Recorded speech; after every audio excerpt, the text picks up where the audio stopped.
Hey everyone, Rick Salmon here. Thank you so much for joining me. You're looking at a beautiful picture taken by one of our phototherapy Facebook group members, John Beck. John's a great guy, a great photographer.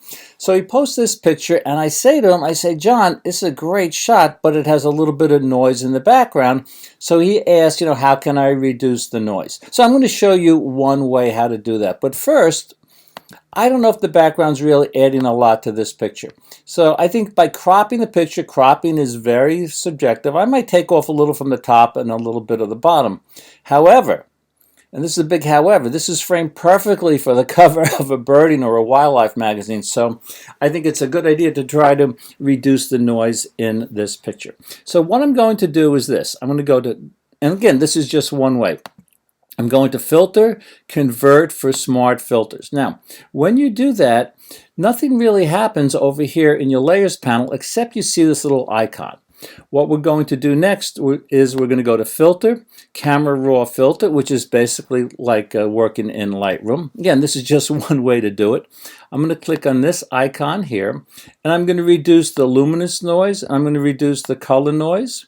Okay, now when you reduce the noise, you soften the picture. So the noise is reduced, but now the subject is a little soft. So here's where this comes in. This technique comes in.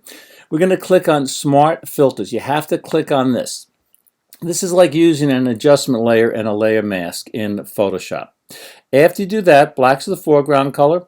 You're going to click on your brush here.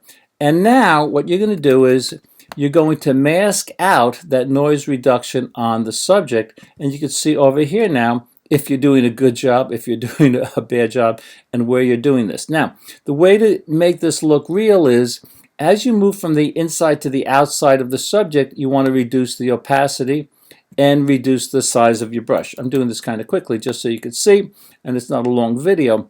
But what I'm doing is, as I'm moving toward the edges, again, I'm reducing this, the opacity, and I'm reducing the size of the brush.